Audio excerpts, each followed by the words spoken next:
So everybody, the goal is each person, one market sack full-ish. One bag? You can do 2, but remember, we gotta clean them later. Oh, that's... Becky did 2 yesterday, so that's 3, 4, 5, 6, 7, 8.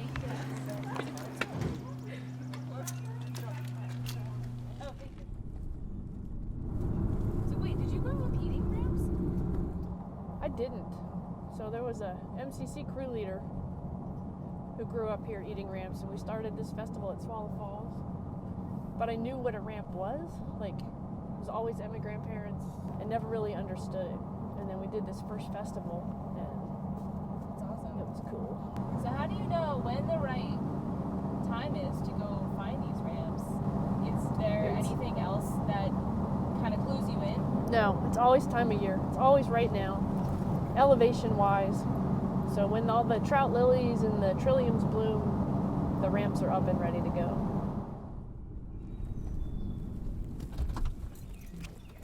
Whoop whoop! Ramp digging day! So excited. So we're in the mountains of Western Maryland. That's as close as I'm going to give you. Somewhere deep in Garrett County. A well-held secret, digging ramps at our traditional ramp patch. See, we've got this patch moving here. I don't think so.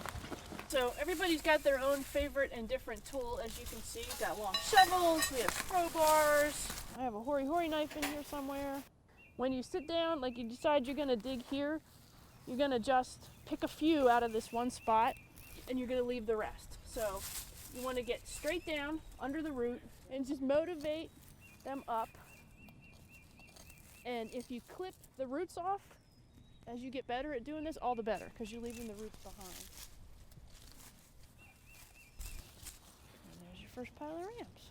So the ramp is native to Appalachia in Garrett County, coming fresh from the forest, only available for about 2 weeks. Once these guys go to bloom or start to seed, it's over. So you get a really good, it's the freshest, the snow's just off.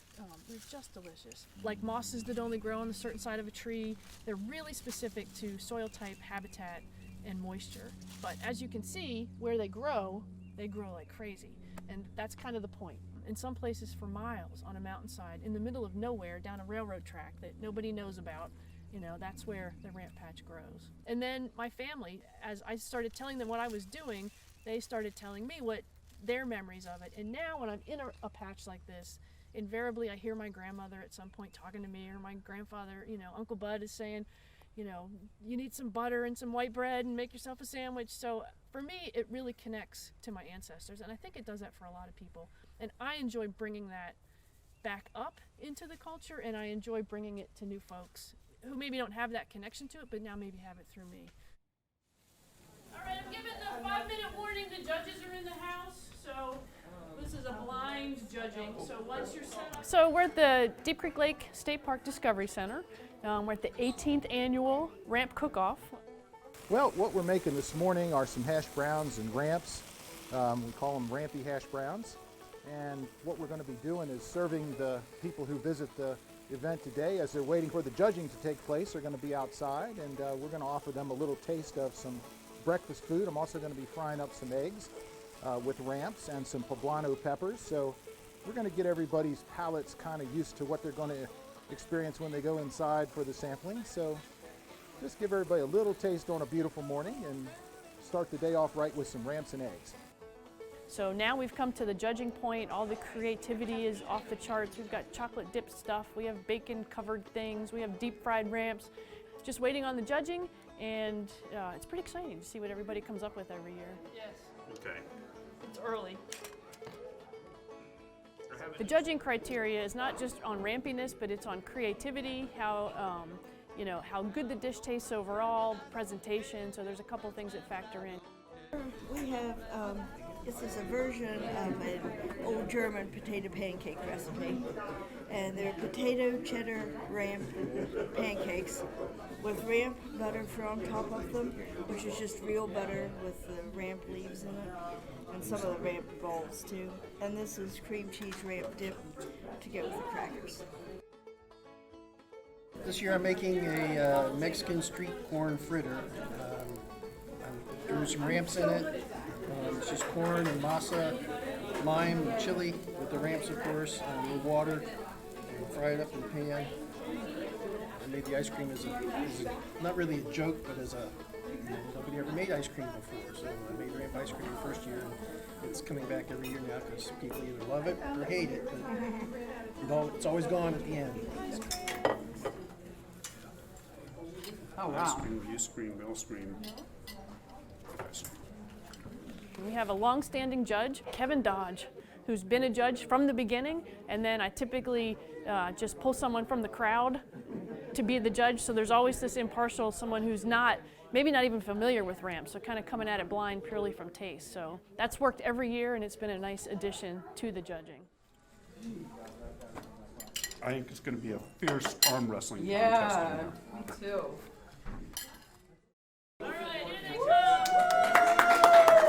So, in the cooked category, number one, and this was really cool, and obviously this has to do with originality.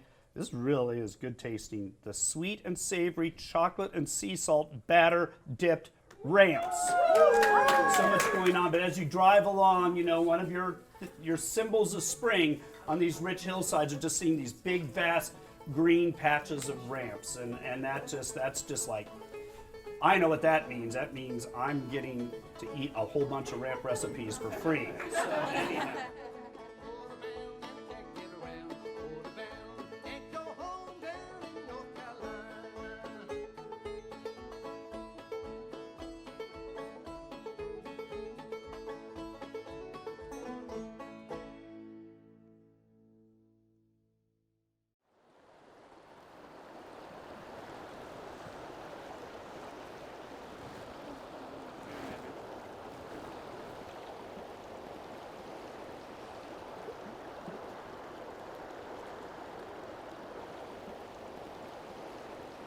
The activity we're engaged in is fly fishing.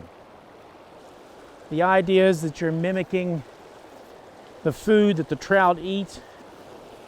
I'm throwing a black cone head woolly booger, which looks like a leech or a big worm, and the cone head provides weight and gets it down. Obviously the water's high and going pretty fast today. Some friends introduced me to fly fishing, and it looks really difficult, particularly if you're watching me do it, but it really isn't. It's popular, I guess, here in the mountains because of the trout. And trout's one of the, but not the only, species that are real targets for fly fishing. And so here in our area, in western Maryland, Pennsylvania is about 2 miles that way, and West Virginia just a few miles to our south. All three states have very active trout programs, trout stream classifications, stocking, and those things go back generations. The folks that we have here today are from the Frostburg State Fishing Club. We've been working with them through our Trout Unlimited chapter. They meet every Thursday night in the Science Center, and they might have 12 to 25 students show up for a meeting. And here they are out on a Saturday because some old guy said, hey, come fishing. And you got three amazing young people. They're educated, they're articulated, and in particular, Morgan's been very active, and she represents a whole new generation of environmentally conscious fishermen.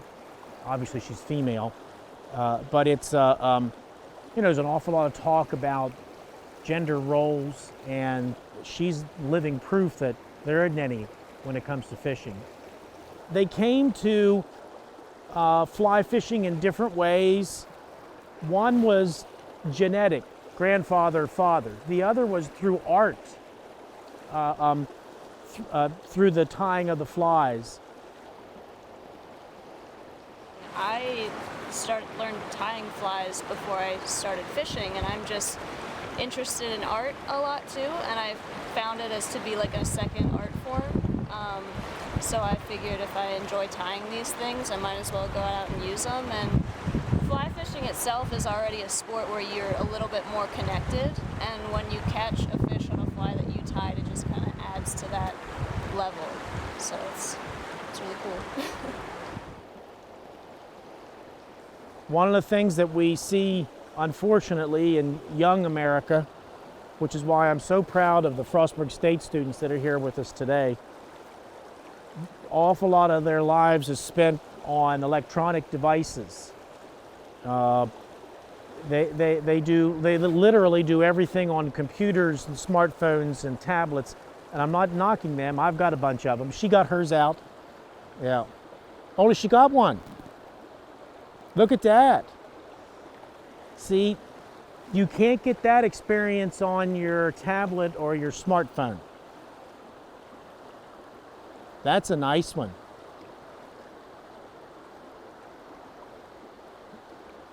I normally come up to the Castleman from Frostburg and I'll fish an hour and a half to 2 hours, and I'm normally completely by myself.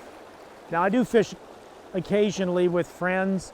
My son will fish with me in the summertime, but in the springtime and in the fall, when it's really you're dedicated to trout, I'm generally by myself. It's just me in the river. I seldom actually catch fish.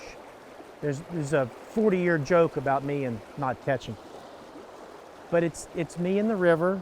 I'm only 20 minutes from home. It's not like I went to Alaska. And we don't live in the middle of the city, thank goodness. But it's that alone time in a special place like this. There's both camaraderie and solitude. And you have to be okay with that. Maybe even want that as an alternative to the busyness of life, or just to be closer to nature.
We're at a barn dance for New Heart Living, and my friends Rob Crothers and Paul Mackerel are playing fiddle and banjo.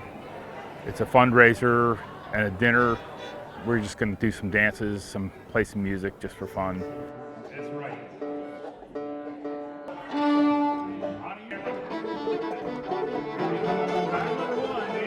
I usually start off with a circle dance. Gives me a chance to kind of size up the crowd, their abilities, their knowledge of, do-si-do, swing your partner, promenade. Square dancing is basically done in squares, circles, or lines. And you join hands and circle to the left and circle to the right, and you swing your partner. There's a ballroom swing where you put your arms around your partner, and there's several different types of swings that people use. Promenade it just means to walk with your partner. A lot of these terms come from French quadrilles, which were originally marching military drills. What's your name? Karen. Karen, you ready for this? Yep. It ain't that hard. Okay? We're gonna go out to the right, circle 4 hands around. That's 4 people. Oh. Circle to the left. And then you pick up, the gent drops the corner's hand and pick up 2 more. We're still We're still here. Sorry, I did. Yeah, we're not gonna leave you out yet. Okay.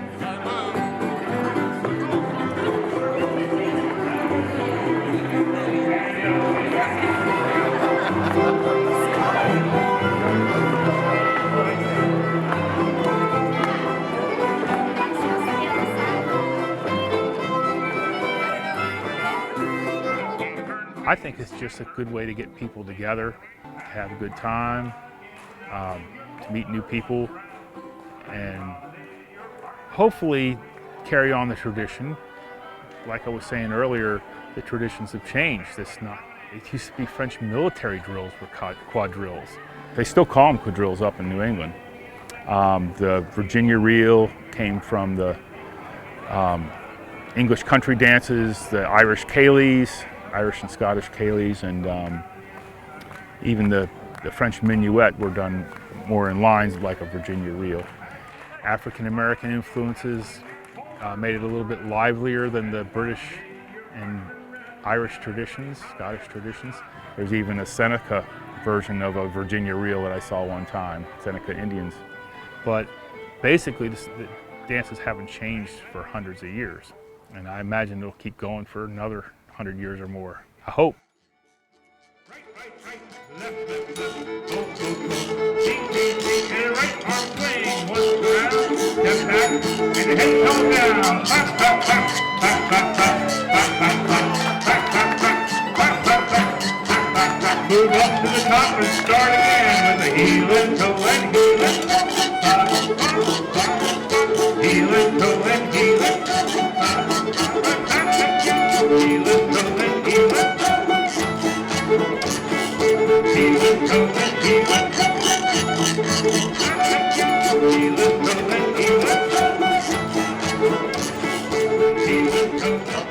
So polka traditionally is done like this. It's a 1, 2, 3, and a 1, 2, 3, and a 1, 2, 3, and a 1, 2, 3, 1, 2, 3, and a 1, 2, 3, and a 1, 2, 3, all the way to the bottom, and then we start all over again with a new head up to the top.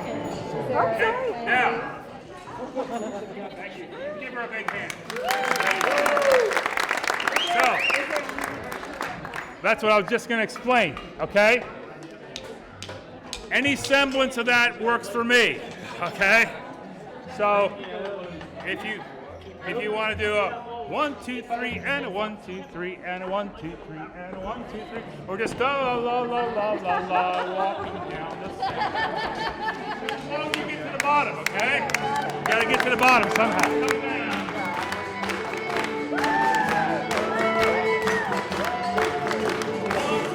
It comes down to the front again.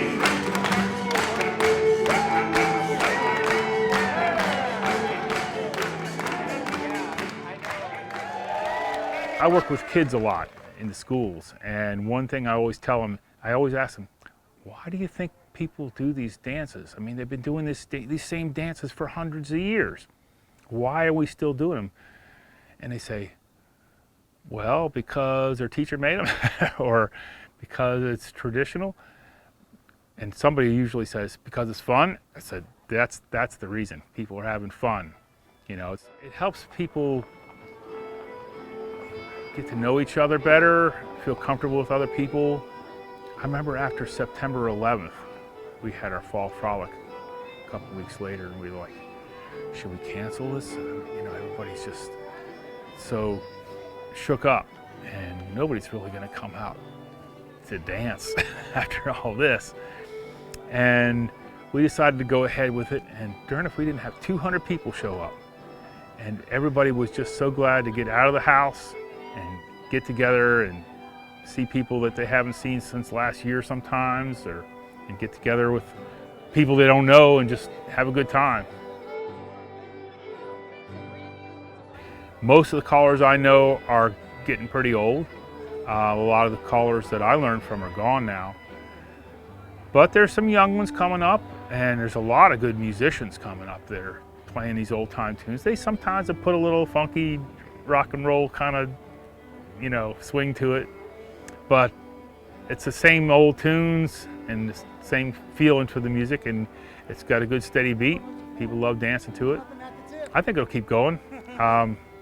You know, who knows how long? It might be, you know, 5 or 10 years. It might be 50 or 100 years more. They'll still be doing these dances. Who knows? Who'd have thought that we'd be doing, you know, French quadrilles, you know, 200, 300, 400 years later, and calling them square dances in this country.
So there's a sort of a local sort of kayaking pioneer.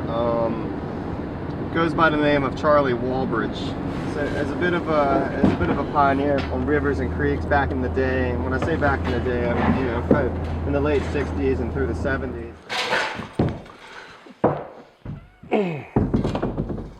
This is the boat that I used when I tried out for the wild water team in 1975.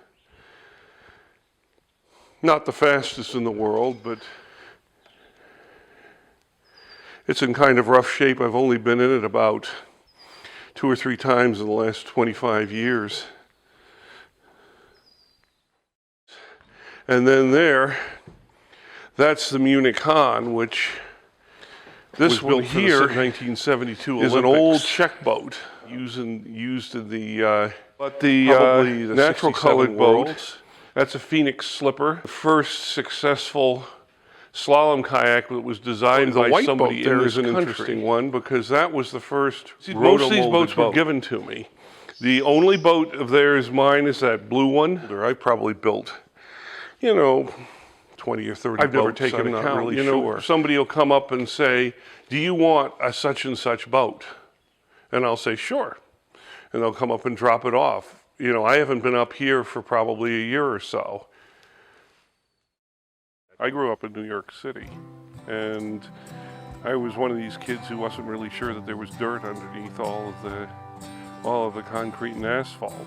But I went away to summer camp in New Hampshire, did a lot of hiking. Wasn't too sure I liked canoeing because canoeing always seemed to involve being wet and sandy all the time. But then I went to college in central Pennsylvania, and my roommate was a fellow who had been a camp counselor but at a canoe camp.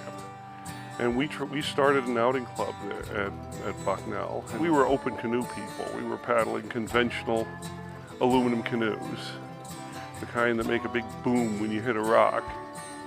And we were up at the Loyalsock and saw these people in kayaks. I wasn't there, but my roommate was, and he came back all excited.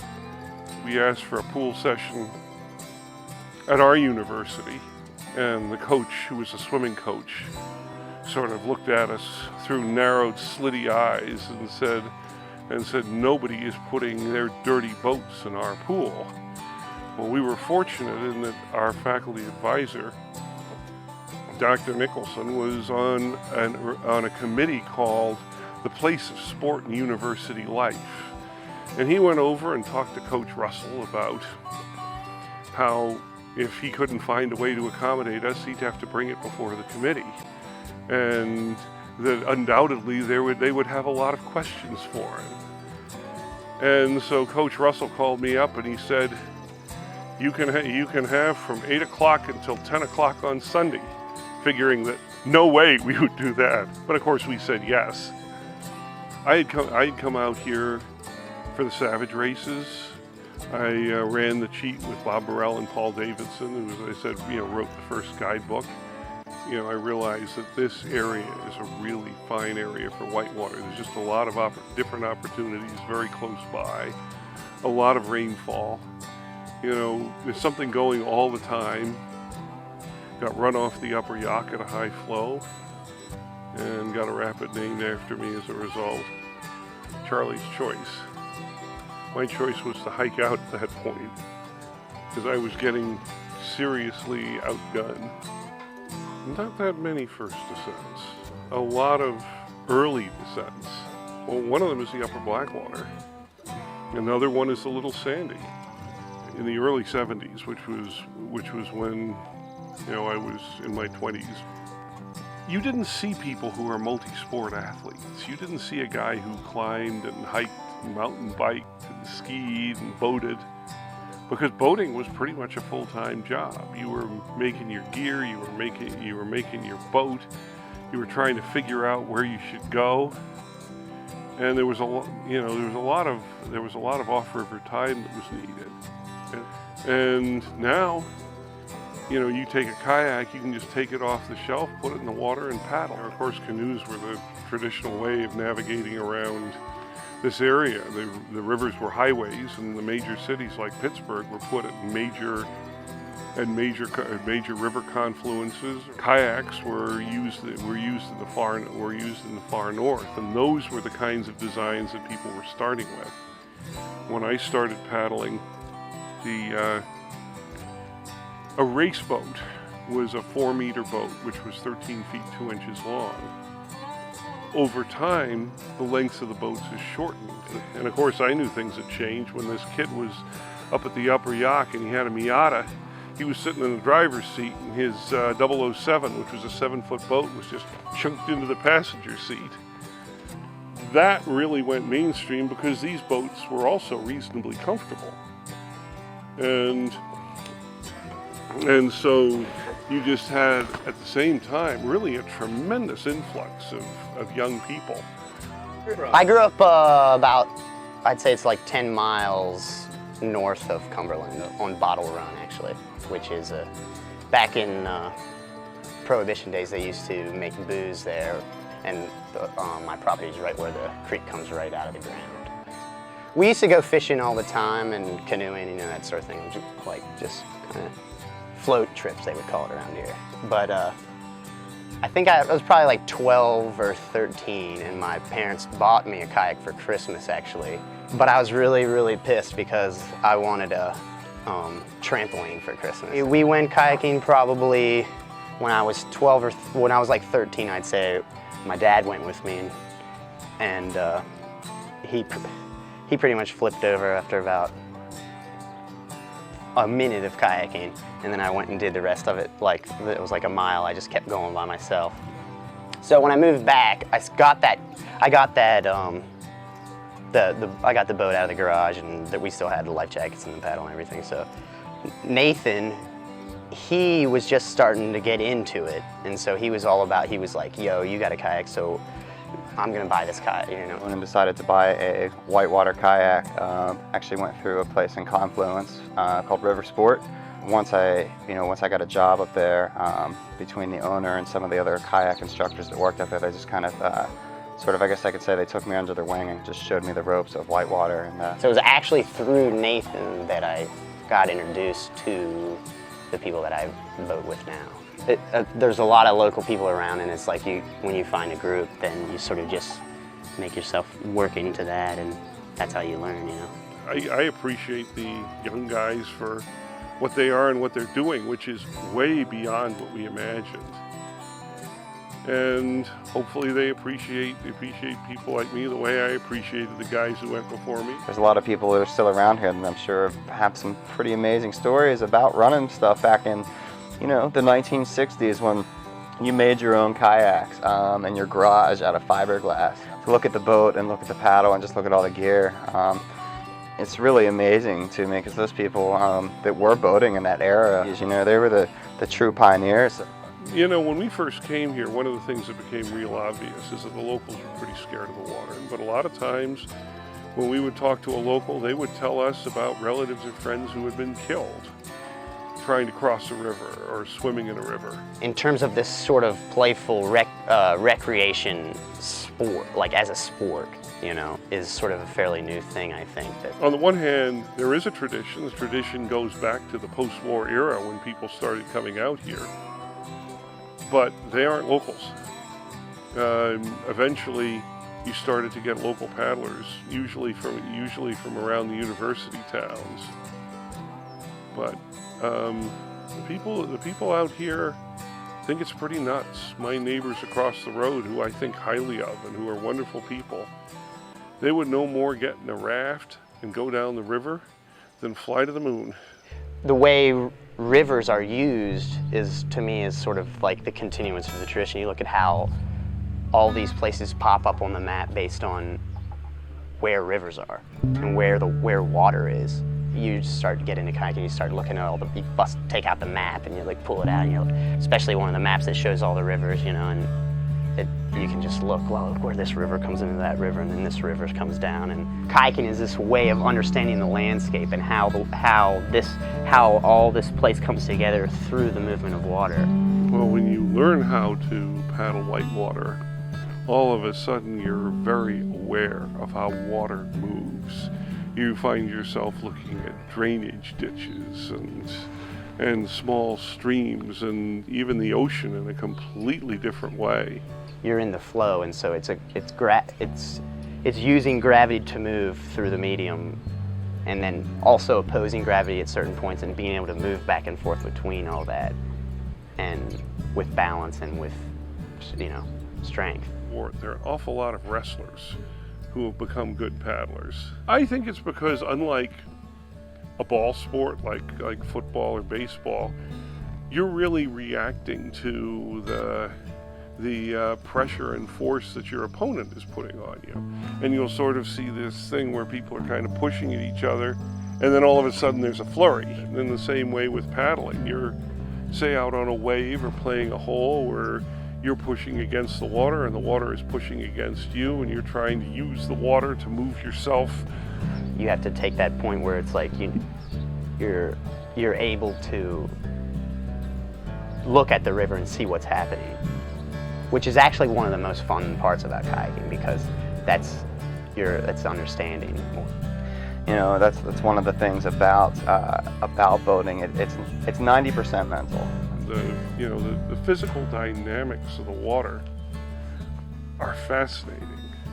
And of course, it's, you know, the other thing is that rivers are amazingly beautiful, especially the rivers, the Appalachian rivers, where you have the moving water, which is so alive and reflects light in so many interesting ways, and then you have the hills behind it.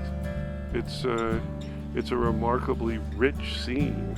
To be there and to have it be that free-flowing and moving is an amazing experience. No matter what, it's about being out there and enjoying yourself when it comes down to it. It doesn't have to be a near-death experience. And at the end of the day, when it's all said and done, you know, I'm always glad I've done it, because it's really about overcoming personal challenges and fears. It's about the love of being on the water, man. I can't do what I used to do. The water levels that I go out on are less challenging, and I don't do certain moves just because I know I can't do them. But I could never lose interest because the river itself is so interesting. I don't think I could sum it up in a sentence. You know, I love being on moving water. I love the feel of it.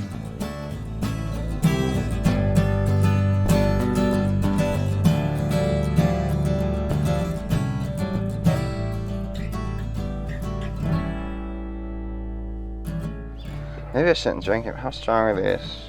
I guess I can move with this thing. It's confusion setting in. Should I mention my friend here? I've actually never been kayaking. This guy, I don't know, who is this guy?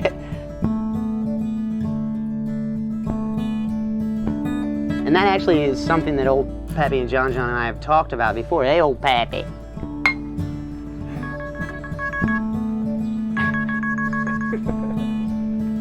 Oh, Pappy John, it's good to hear from you.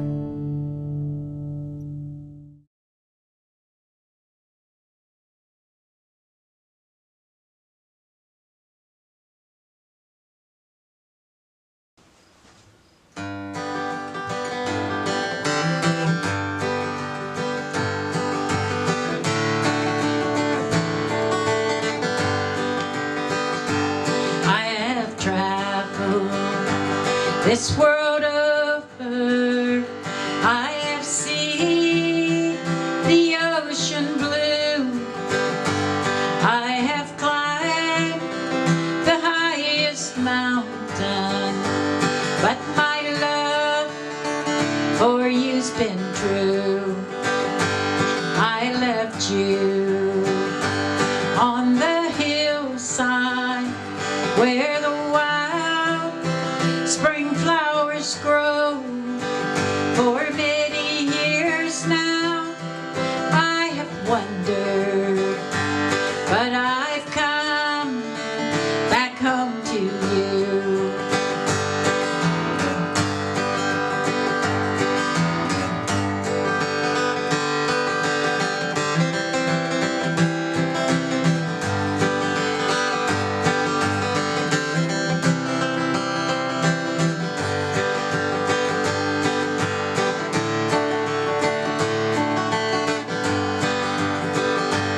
This old world, it seems so lonesome without you to hold on to.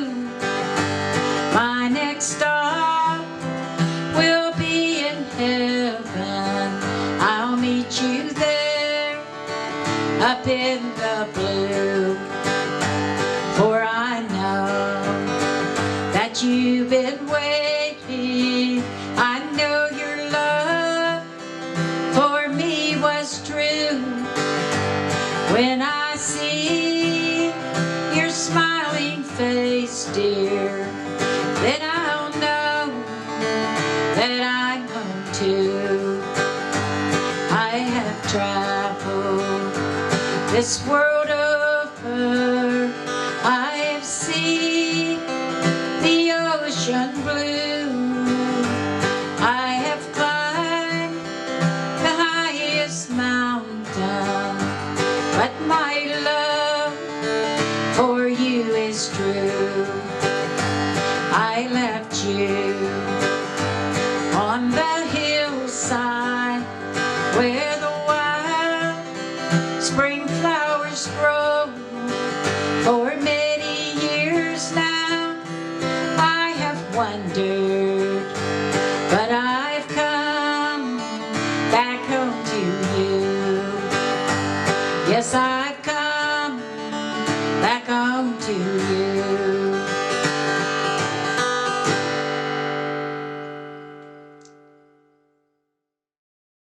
I'm Loretta Hummel. I was born in Garrett County, Maryland, and I still live here. Love this beautiful country up here in the lake area. I've been playing music since I was like 12 years old, and then I got married and had 3 children, and then I really got back into my music about 15, 20 years ago, and since that time I've really been playing everywhere. I was raised up in the Mennonite church, and we sing the old gospel songs. And then my brother was in the Marines, and he brought home a guitar when I was 12 years old. And I started to sing Kitty Wells songs. That was my starting to play music. My uncles, as I grew older and started to play guitar, I started to play with them. I played guitar and I played the fiddle tunes. And I played at picnics and things like that over the years. And then after I got started at the Apple Harvest Festival and some of those places, then I started to travel all over the country. And of course I've seen many places in Garrett County, West Virginia, Pennsylvania, and all that. A lot of festivals, churches, and that type of thing. So I would say that Garrett County has inspired me. I did write a song once that was called Garrett County Memories. It's a great song about being up at Deep Creek Lake and all that. And I guess just having the time is a lot of it. Having the time and the thought of music is what really, if you love music and you can get words together all at once, that's what happens. I love the stage. I do. I feel very at home on the stage. I like to play and sing, and probably I would have been maybe 40 before I really realized how much I really loved the stage and all that, and wished I could have got started earlier to perform and had more music in our home. But after I get started, you can't stop. We talk about their service. We talk about great men, the one who served our country and gave their lives within. There is a flag of freedom that we all salute, for we all love this country, the red, white, and blue.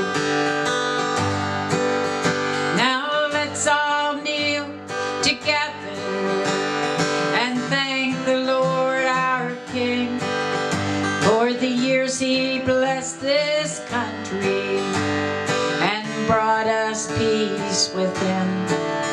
That old flag stands for freedom, her echoes give a shout as she waves across this country, the northeast, west, and south.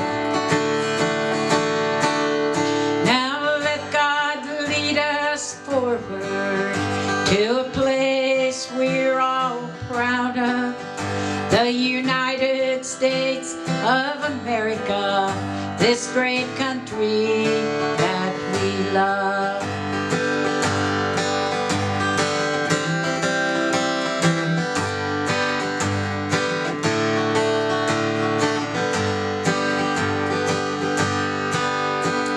The Army and the Navy, Air Force and Marines, the auxiliary forces that guard our air, land, and sea. Let's not forget the firemen, the police who guard our streets. Your work on 9/11 made us very proud, you see. For we must live with honor, hope, and protocol, and pray our special leaders will kneel before we fall. There is a flag of freedom that we all salute, for we all love this country, the red, white, and blue. There is a flag of freedom that we all salute, for we all love this country, the red, white, and blue.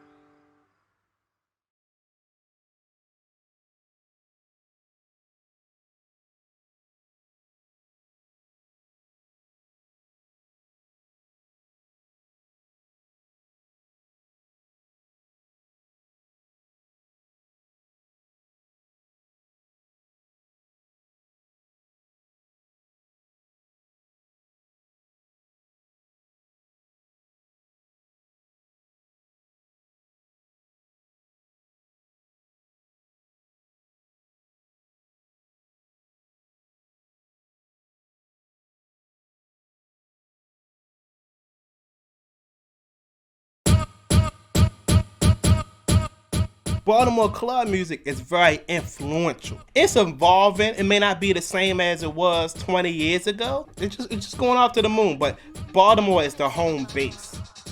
So I'm actually Mighty Mark, a Baltimore club music producer. I've been producing club music for about 11 years now. I mainly produce for an artist named TT the Artist. Me and her have a documentary that's on Netflix right now called Dark City Beneath the Beat, a story about Baltimore club. I've been doing this for a while, and I'm just trying to continue this culture and pass it forward through the Folklife Program. We've been working out a dream first. My man Don Trunk has this wonderful space. Baltimore club has been something that's been underground, and this funding has allowed me to teach my man Gente some things about Baltimore club. He come up from the club scene. He was a real popular dancer, highly skilled dancer, and then he was producing, so that's an example of how the synergy is as well. Mighty Mark introduced me as Gente. I formerly went by that, but I go by Torian now. Man, I've been dealing with Baltimore club as long as I can remember, for real. Being from Baltimore, it's almost like a way of living. You hear it all the time. You in your grandmother's basement, and you know, a cookout, and they playing Baltimore club. So it's almost like it's second nature. And like Mighty Mark said, I've been club dancing for like 15 years. Always wanted to learn how to make club music, but I didn't have the resources. When I got to around like age 25, I decided, I was like, bruh, I gotta do this. And who better known to get in the Baltimore club than hitting up Mighty Mark, which I've known for years in the scene as well. So that's how I got started with making Baltimore club. But Baltimore club been in my life for as long as I could remember. Baltimore Club is gritty, it's grimy, it's raw, it's aggressive, it's in your face. Kind of like how Baltimoreans are. To piggyback on what Marty Mark said, it's gritty. I like to relate Baltimore Club with a lot of black culture here. What we go through on a day-to-day basis is the result of Baltimore Club. And it's almost like you have to live here, or you have to see it in person to understand it. It's fun, it's community oriented, it brings people together, and so it's a powerhouse culture for real. A lot of the clubs have shut down, but like Baltimore is resilient. We'll dance on the street, we'll have a house party if we need to. The Baltimore club scene ties to the dance a lot too. Sometimes I make my music just for the dancers. So you DJ and you looking to see how the dance is going to react. And then you might go back in and change your track up a little bit. Dancing to Baltimore Club was one thing. Now that I make it, completely different. Yeah, you know what I mean? It's almost like you go in a different dimension. You know what I mean? You see Baltimore Club differently. I'm technical with it because I came from on the dancing side, so it's like everything got to be like a certain way. Like, you know what I mean? I make Baltimore Club as if I'm dancing. And so if I want to dance this way, I'm gonna make the Baltimore Club that way as well. I wanted to work with somebody that already had love for the culture, rather than just finding somebody just off the street and like, hey, you want to make Baltimore Club music? He's lived in the culture, so it's really just been enhancing. And if he has questions, be like, hey, Mark, what you think about this? But over the past year, with the music that he's been put out, I've been seeing what he's been doing. He's been taking everything to a next level. He's used multiple software. He started with Machine, then he switched to FL Studio. I've worked at FL Studio as well. So it's really just been a lot of growth, and it's good to feed off the energy. He might be into stuff that I'm not into, just me being married and dealing with the kids. Like, oh yeah, well, this really was popping, Mark. Like, all right, well, yeah, well, this was popping. So it's been great. I just want to make music with the homies. You know what I mean? Just make music with my friends, make music for myself. You know, I'm still in the process of learning, so I'm enjoying that journey. But where I see music, I can't answer that question, but I can answer where I see Baltimore Club. And it's already hitting that direction around the world. And it's surprising to see that, because who would have thought? What we're seeing right now is what we've always wanted forever. I'm just enjoying what I'm seeing right now, you know, and just hopefully, you know, everybody grasps it and just, you know, accept Baltimore Club for who we are.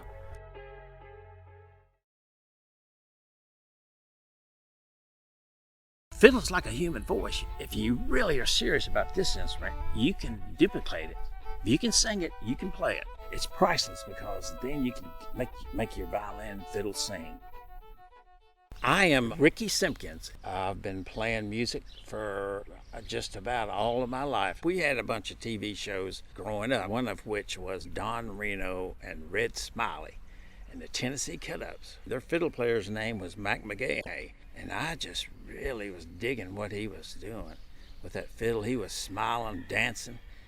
So I just grew fond of that music, and one Christmas my folks bought me a fiddle. Later on in life, you know, I gave up my day job and started to go full-time musician. You know, I've had a fun life traveling and seeing the world. You know, people pay to do that, but I've just really been blessed in my life to be able to do this. One day I got an email from this lady. Her name was Abigail Hoper. What? And she said, would you consider giving me a lesson? I said, well, sure, that's what I do. Learning bluegrass has been something that I wanted to do for a while, and I grew up contra dancing and playing fiddle tunes with my family, so we all grew up just like contra dancing, and I'm actually a dance caller as well. That kind of got me started playing, and then I ended up studying folk music and ethnomusicology and wanted to produce folk festivals, which is how I landed at the NCTA. and that's how I found Ricky. I Googled like amazing bluegrass fiddle players within 50 miles, and his name came up. Bluegrass is consisted basically of fiddle, mandolin, banjo, guitar, and acoustic bass. I guess it was attributed to the father of bluegrass, Bill Monroe. Bill Monroe was real strict in his definition of what he wanted you to play, and he wanted everybody stood in position. I like to move around when I play. It goes back to Mac McGay. He was bouncing around everywhere, smiling. So that was my first impression, and that's what I still do. Because I think it's so important to convey that you're having fun, and it makes your audience have fun. You know, it really helps if you are a showman. to sell your music.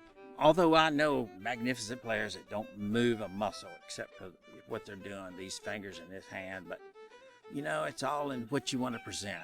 Mine was, I think it was inborn, because it's something I can't really control. Just the music will move you.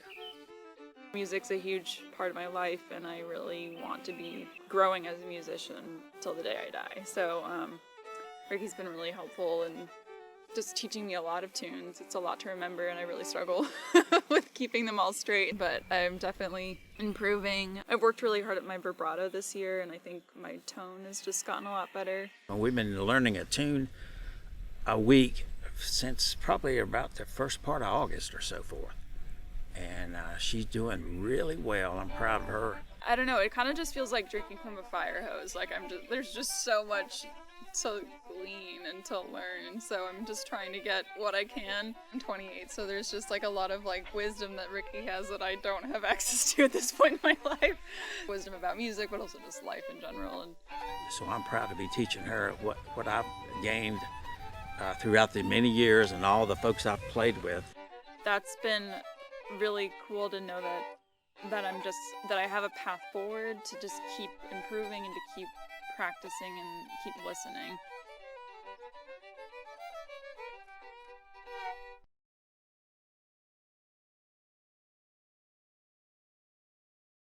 We live and we explore living legacies and practices that are embedded in ancestral roots. This is not about being in a space and necessarily having the traditional setup in order to practice. This goes beyond and in and through, and it has everything to do with everything. My name is Julia Loisa Gutierrez Rivera, Julia for short. I am a second generation practitioner of Afro-Puerto Rican expressions, specifically known as bomba and as plena. My name is Dr. Xiomara Rivera Pagan. I work with Cultura Plenera that is dedicated to promoting and educating about the bomba and plena traditions of Puerto Rico, specifically in the diaspora, and creating a bridge between the island and the diaspora and the community members of DC, Maryland, and Virginia. For me, it was important not just in recognizing the value behind transmission and education, but also thinking about who that person is. And so it just made complete sense for Xiomara and I, who had already had a strong bond for, I've lost count, 5-6 years already, learning with each other to really create this space of learning, not only about the practice, but I think learning more about ourselves.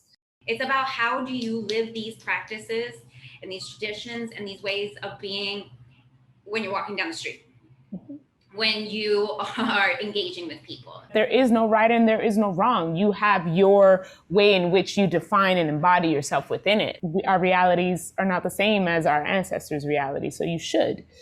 Now within that, you have to know the history. You have to know the initial context, because you can't build stories onto a house whose foundation is broken. There are moments that I walk into a space and I'm tired, or I'm just sad, or I'm not my best self in a place that I have to, perform. What I do is I channel that, because I can't just switch it and turn it off and go, no, use that and manifest it in your body. What we've been exploring is that you should be experiencing all of the feels. And so that we started all of this with what are you resistant to? And I was resistant to a rhythm that requires those deeper feels. And so that is exactly what I'm working on, feeling those feels in a space that is a little bit more vulnerable in order to be fully present when I'm feeling that. So you feel everything. You feel happy, you feel sad, you feel tired, you feel refreshed, revived, you feel empowered, you feel sexy, you feel feminine, you feel, you also tap into masculinity, you feel everything, and I think that's the point, is tapping into that moment, right? Bomba dance expression is tapping into these feelings, these emotions that we can't articulate with our words, because the words are just not enough. The one thing that needs to be present for you to be able to connect to that emotion is a sense of trust in yourself, and a sense of trust in the people that got you in what's about to happen, right? The drummers, the community, your mentor, your teacher, your parents, whomever is there. It's a sense of trust. I have been fortunate enough to be in spaces in which I have been surrounded by family and friends who are like family. I dance for others. I dance to make my family proud. I dance to make my community proud. I dance to connect to individuals who are in the diaspora who seek to find some memories of spaces that feel like home.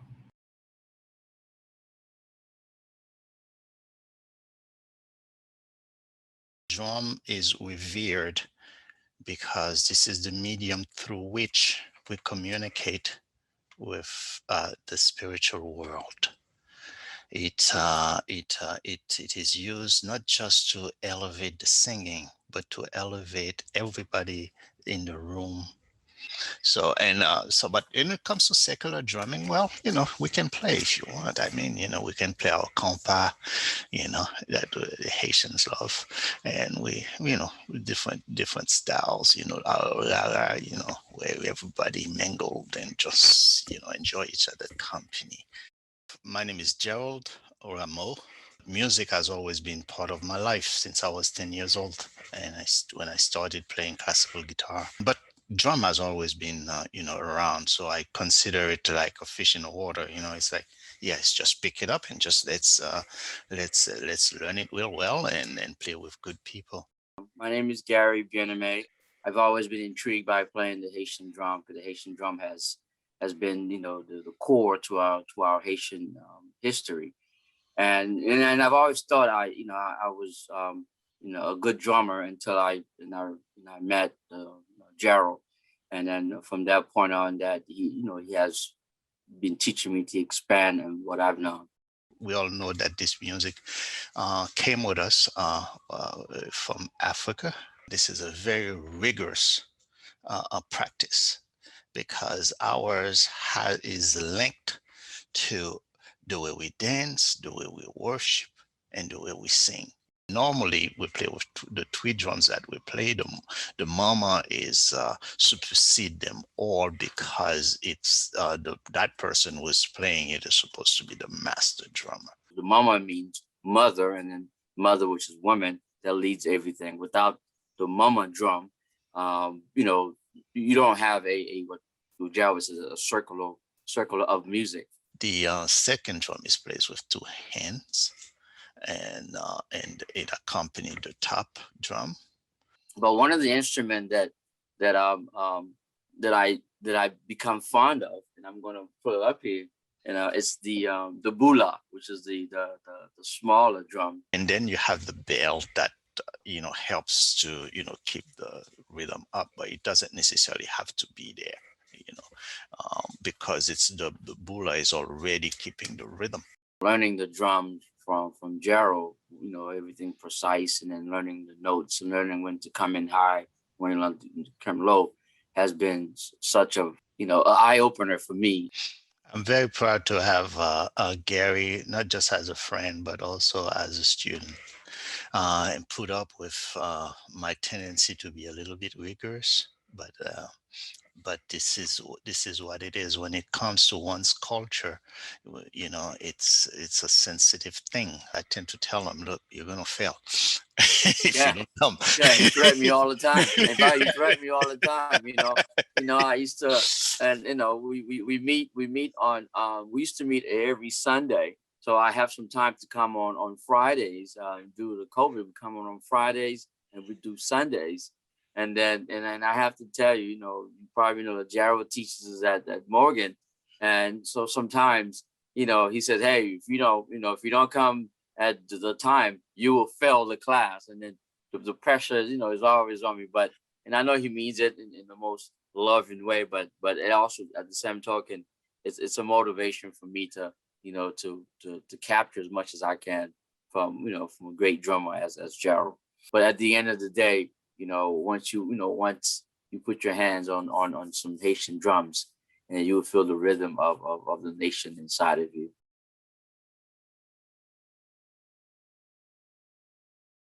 Powwows are not limited to the United States or American Indians, because today powwows are held throughout the world. And so the powwow tradition has transcended cultural boundaries, and people who are not native also have their own interpretation of our culture in their expression of powwows wherever they are. Every tribe has regional differences and have contributed to the evolution of the modern powwow.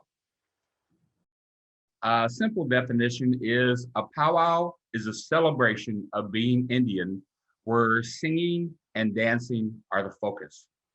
The evolution of songs in powwow came from our warrior societies and involved warrior experiences. And today, our warriors are revered.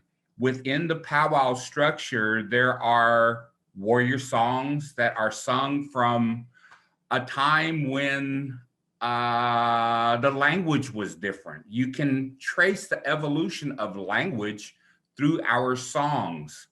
Every single language in the world experiences an evolution, including English, because we no longer speak like ye, oh, wherefore thou art merry way. Our language has evolved. And of course, today we have a modern evolution of language that is included in powwow songs. When I was small, powwows were tribal. It was a part of our culture that every tribe speak their own language, and from the language, they have their own ceremonies. I would say that around the 1960s, a lot of Southern and Northern Plains tribes started to dance and sing together. In my generation and the subsequent generations to come, each year, younger people reinterpret our powwows. Today, there is competition with exorbitant amounts of prize money. One of the powwows had $1 million purse for powwow and singing excellence. And innovators, people who stand out in a crowd and produce a new style or technique, are coming out ahead and changing powwow as we knew it at one time. And so the young people greatly influence the direction of powwow. Something analogous is like when the Beatles and Elvis Presley came into fashion, there were people who didn't agree with their style of singing, but it became the status quo through that generation, and music today has evolved even further in contemporary times. My grandpa told me that Kiowas never brag. We don't build ourselves up and try to impress people. But I must say this, I really feel that we need to learn to respect our ways of our elders. It's good to be able to claim that you have won an award in dancing or singing, but I don't look at it as who is the greatest.